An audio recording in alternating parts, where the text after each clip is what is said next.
Welcome to It's Happening in Grand Prairie. I'm Georgia Clemson, and we have a great show for you today. We're going to start off with somebody very special.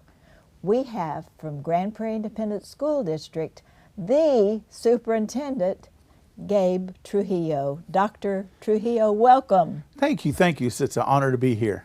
Oh, it's such a pleasure to have you. And I know our viewers are so interested in what's going on. I know we're going to get to all the details of the district.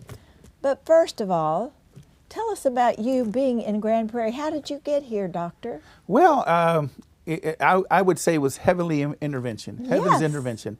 First and foremost, before I start anything, I always say I believe in something so much greater than myself, because He actually sets the pathway for us each and every day. Absolutely. And the minute I think I've got it, He may step away. So I don't want Him stepping away. I want Him to be on my Your support, team. my Your team. team always. And He is there. And so I've been blessed to work in public education in a number of areas.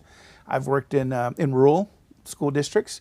I've worked in suburban school districts and also urban school districts. And what makes it pretty interesting is right here in Grand Prairie, it kind of gives you the mix of all three. It does. Depending on where you're standing. You could be Yes. rural if you go deep south, and then you go to the middle of suburban, and then you go up north near Irving in that area. Now you're getting into the urban area and coming out of the suburban area. So I've been fortunate to work in those kinds of environments. Tell you a little bit about myself. Yes. My wife and I are high school sweethearts. This coming April will be 38 years that we've been married, and we've raised 3 beautiful children. All of them attended public education and are very successful. Actually, we see a structure going up here in town that's with Top Golf, and she actually works in the marketing department for Top Golf. And then my second daughter, my second child, said to me and her father years ago, "I am not going to be in education." Yes. Well, she's in education. Of course. She has been working with Dallas ISD for the last 5-6 years, but she actually cut her teeth working here in Grand Prairie first as a pre-K teacher. And then my youngest son graduated from high school in Duncanville, and now he works for Amazon. And so he went off to A&M and did his schoolwork there. And so I'm proud of all 3 of our kiddos that Deborah and I have raised. And so we find ourselves now here in Grand Prairie.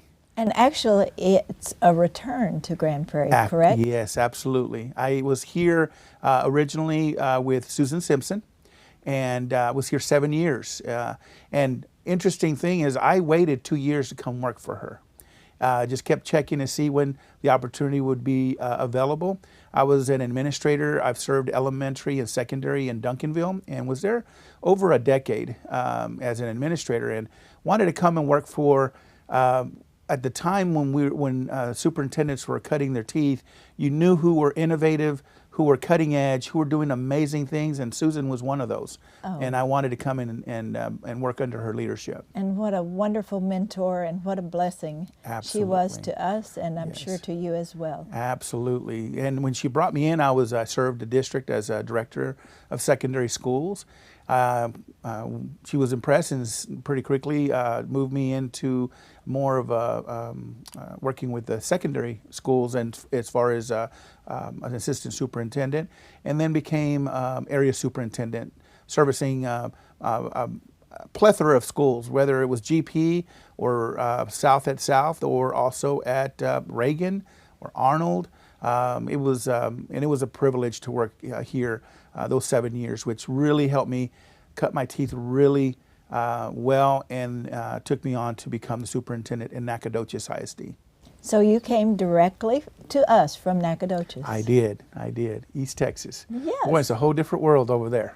It is, and that's a good thing. It's beautiful country, yes. Yes, it is beautiful country, but we're glad you're in our country now, Absolutely. in Grand Prairie, Texas. Yes, I am glad to be here. And it's such a blessing to have good leadership in a great school district. I'm a product of Grand Prairie schools, public schools. My dad and husband were both on the school board, and mother was on the Dallas County School Board, but we have history and a lot of good memories from our education here in Grand Prairie. Wonderful. It's a beautiful school district, full of potential, amazing opportunities for our students, and to watch them blossom and go out into the world and do amazing things is just our pleasure. And we know it's at the base of that is our families.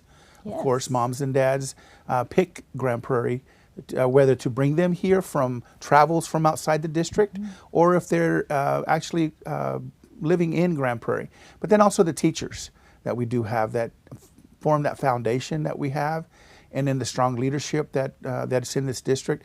You know, it's interesting when I walk around and visit with folks, you find out that this is not a city, it's more like a small town in a city. Yes. And when you talk to folks, you have cafeteria workers, drivers, custodial, teachers that have worked their entire career in Grand Prairie. And so some folks may wonder, you know, you're in the city and teachers move and in and out of the lives of kids. Not in Grand Prairie. We've got folks that have worked here 30, 40 years and have thought about nothing other than working in Grand Prairie.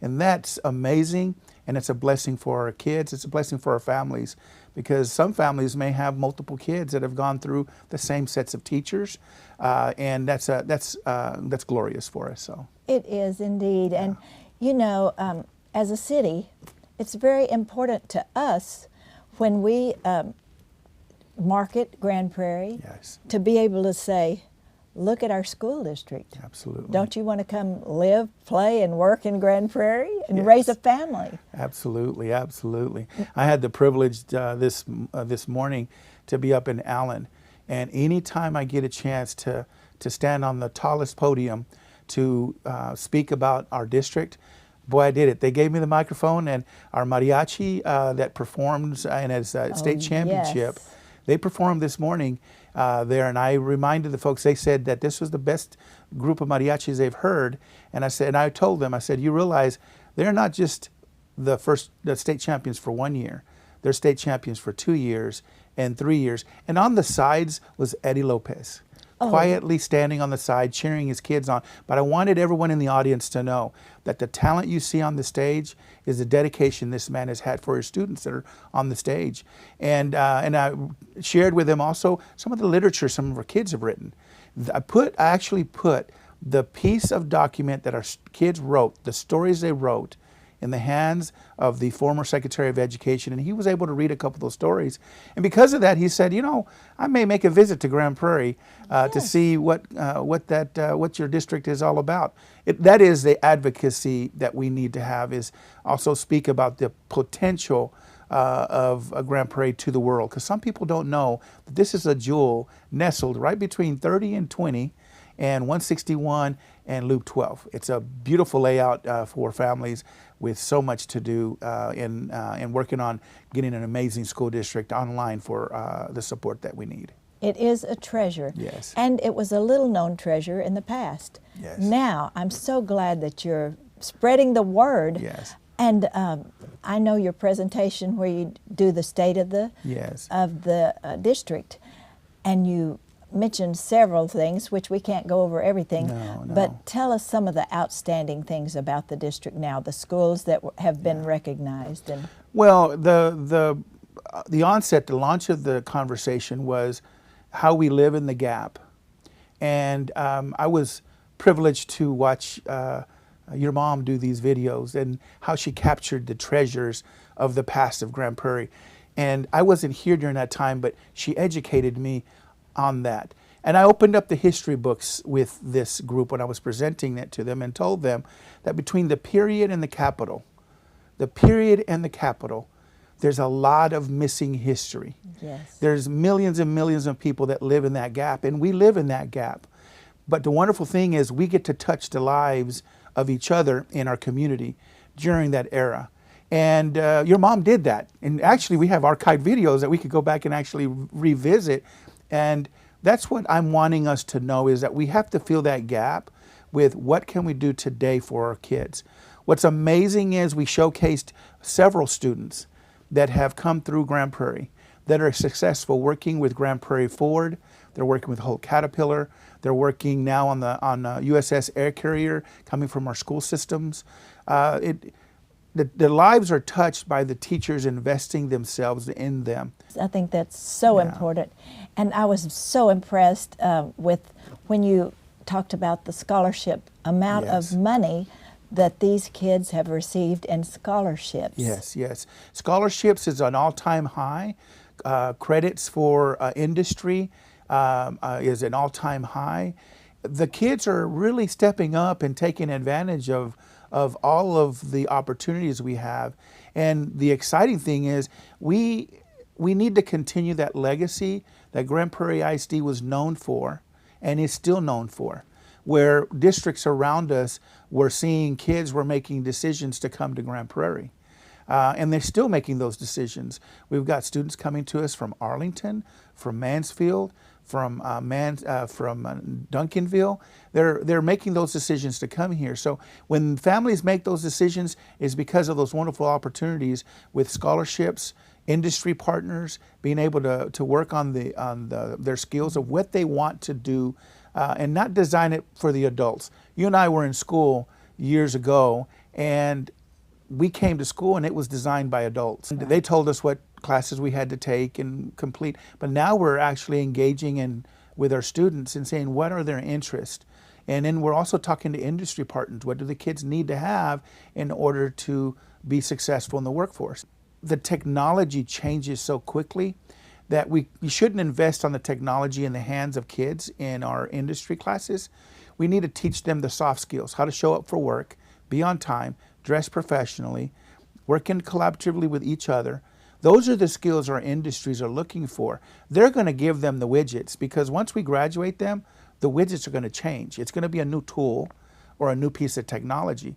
But those soft skills, the kids have to be able to show up, do the job, and meet the demands that we have and look people straight in the eye.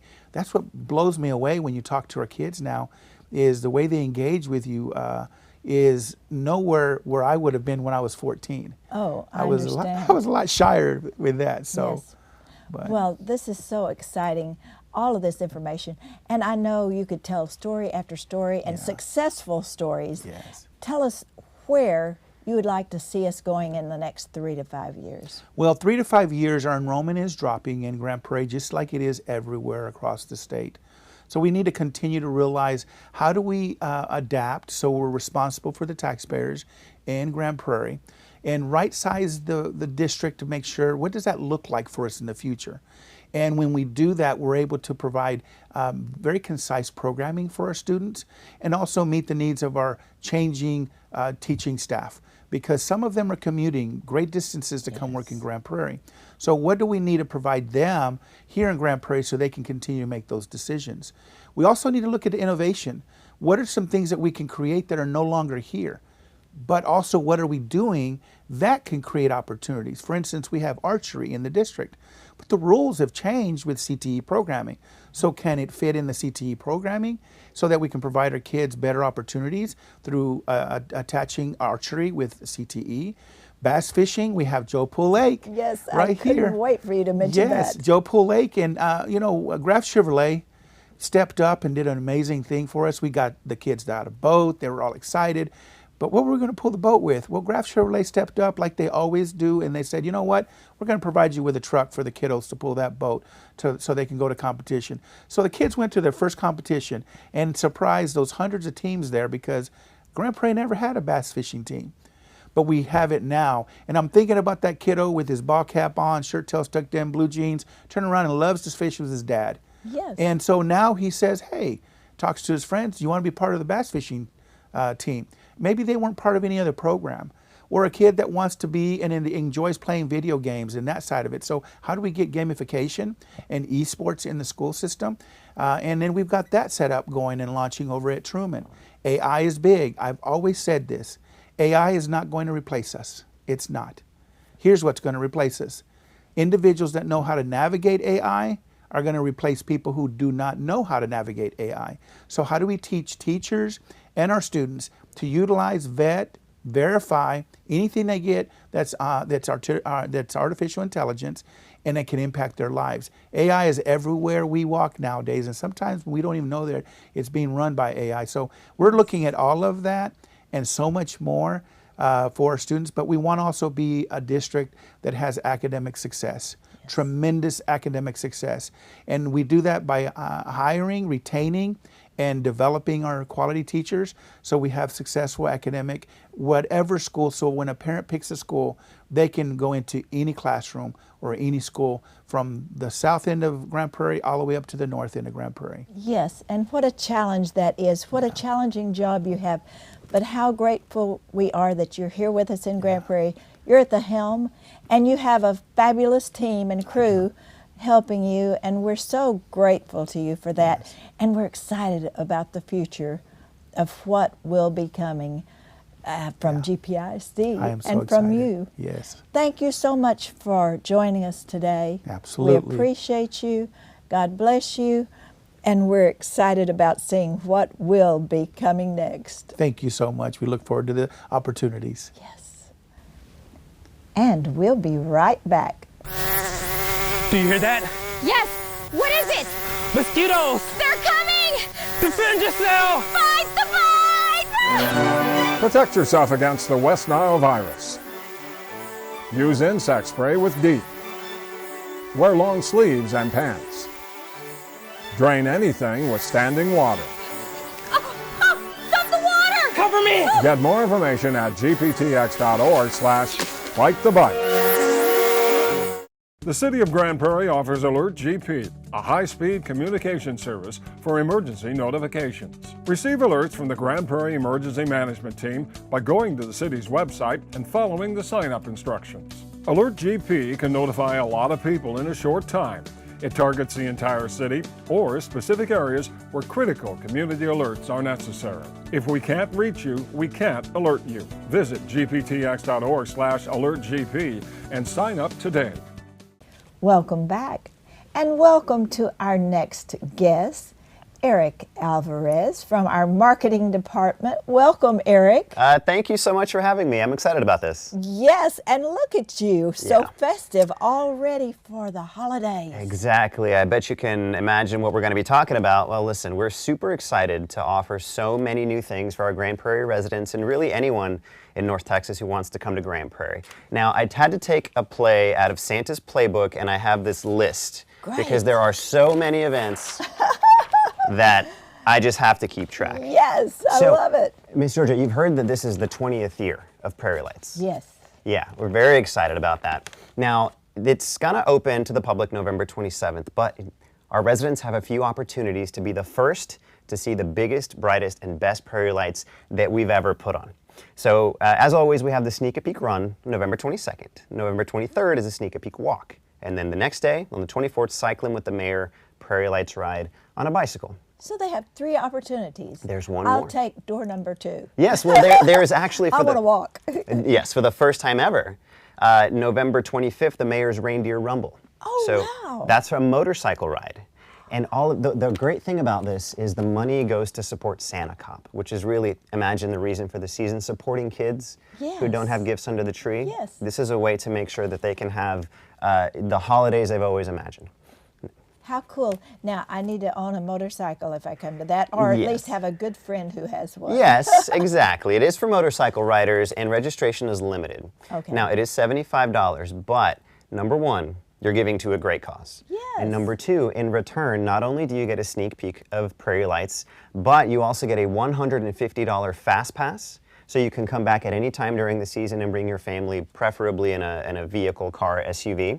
So if you really think about it, it could be considered a 50% discount. You double your money. Exactly. I love it. Yeah, and then again, like I mentioned, November 27th through December 31st, Prairie Lights open to the public every night starting at 6 p.m. and again, the biggest and brightest we've ever had. And Can we go online and get our tickets? Absolutely, yes. For a lot of these events, you can just go to Prairie Lights, or for some of the other ones, go to gptx.org and find out how to register, or even if registration is even necessary. But we invite you to do that. And then, Eric, of course, if they go on a weekday, it's not as busy as the weekend, correct? Correct, but it depends on the day, depends on the kiddos. Are they at school? What else is going on? But yeah, it gets pretty busy sometimes, so you have to be strategic on the days you want to come. Excellent. Yeah. And we can find information on the website that will update us. Yes, yeah, we love updating information. We want everyone to have the best experience possible and not have to wait any longer than they need to, but we will update you. But that is upcoming as well. And we have done on-set show at Prairie Lights before, and maybe we'll do that next month. Maybe we should. Maybe. Might be a lot of fun. But guess what? We have something else that we've never offered before. It's called Main Street Magic. So we have an entire month-long series of events that's going to be, as you can imagine, on Main Street in downtown. Eric, does any of it include shopping? Actually, it does. It does include shopping, I love that. I'd love to tell you all about it. So we always have the tree lighting and the holiday parade. That's going to be December 6th, and it's going to kick off Main Street Magic. Then we have events basically throughout the rest of that month. Rocking Around the Library is a ukulele show and snow dance party. So for the kids, we have the fake snow going, because you know how it is in Grand Prairie. It might not be a white Christmas type of a situation. Right. But we have the fake snow, and the kids can enjoy that. We have Anastasia the Musical at the Uptown Theater. December the 13th, we have the Holiday Craft Fair and the Holiday Market. Free hot chocolate, photos with Santa, support some of our local artisans and vendors. So yes, therein lies the shopping angle. Yes. And I don't know about you, but a lot of members of my family like things that are handmade. Yes. Things that are special. Unique. Unique, exactly. So come on out December the 13th. And then, do you have any pets, Miss Georgia? No, we don't have any pets. Okay. I just have my husband and some plants. Okay, well, for all the pet animal lovers out there, on December 20th, Paws on the Prairie Holiday Pet Parade and Costume Contest. Yes. Which is exactly how it sounds. We're going to have so many, I assume mostly dogs. I don't know how many cats like wearing costumes. Maybe they do, I don't know. But they're going to be parading in their holiday pet costumes. It's going to be a lot of fun. It's always fun to see that. Yeah, and Makes you can great photos. Exactly. So, and being in marketing, we're super excited about that. But you can find more information on all of these events at gptx.org. Just look Main Street Magic, and you'll be able to find that. Great. That sounds like so much fun, and so many opportunities to do things that are fun, and they don't all cost money. No, they don't. In fact, not only do they not cost money, as I mentioned, you can help support the local artisans, you can support Santa Cop, and you can support WFAA's Santa's Helpers. You remember they were here last December. At the Epic. At the Epic. It was just this incredible toy drive-through. And WFAA, which by the way is, I used to work at WFAA, so they really like us a lot. They're coming back for Santa's Helpers December 10th from 5 to 8 p.m. at the Epic. And that is the drive-through, so just bring an unwrapped toy. And once again, just like Santa Cop, a lot of us are very fortunate, but we know that some families, times can be hard. Absolutely. Right? And so this is an opportunity for us to help our neighbors, to help other Grand Prairie residents, to make sure that every kid has, the holidays that they're really looking for. Something under the tree. Exactly. Or something, whether they have a tree or not, something. Yeah, something for all of the kids. Yes. That's the goal here. So again, Santa's Helpers, December 10th, 5 to 8. WFA does live shots throughout the evening. So you never know, if you come bring an unwrapped toy, you might end up on WFA on live TV as well. Yes, and Eric, since you mentioned WFAA and being there previously, how did you get to Grand Prairie? Oh my goodness, what a journey. I was in broadcasting for 15 years. I was a news anchor and reporter from Nashville, Tennessee to Jacksonville, Florida. I'm from North Texas. I was born in Denton and I grew up in Fort Worth. So the goal was always to come back to DFW, which is the number 5 market in the United States. It's the 5th largest market. I don't know if a lot of people know that. But it's kind of a destination market, and an opportunity came up with WFAA. And so I was lucky enough to be recruited and came back, which made my mom and dad, as you can imagine, very happy to have me back after all those years. Yes. And then I went over and was at the network level with NBC Universal. But it can be kind of hard. It can be a very stressful job, and sometimes the the things that you have to talk about aren't always the nicest. Not pleasant Yeah, sometimes. and it kind of weighs on you after a while. There's really only so many, you know, hurricanes and crime scenes and house Right. fires you can go to and still be yourself when you come home at the end of the day. Right.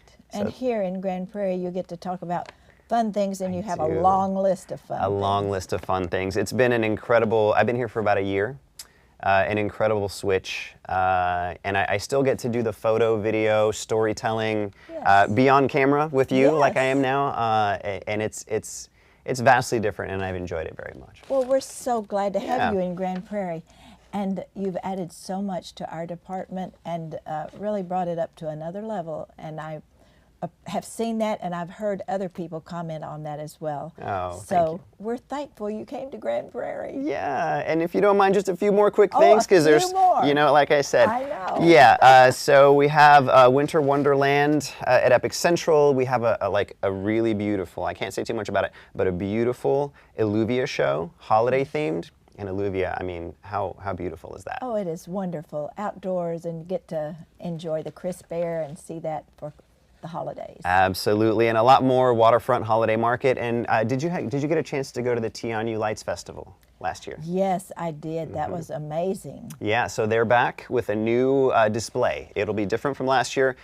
Kicks off November 7th and runs all the way through January 18th, so even after the holidays. And that, Miss Georgia and ladies and gentlemen, is our very, very long list of Yes. holiday offerings. And that light, Tianyu, is that how you pronounce it? Tianyu, yes.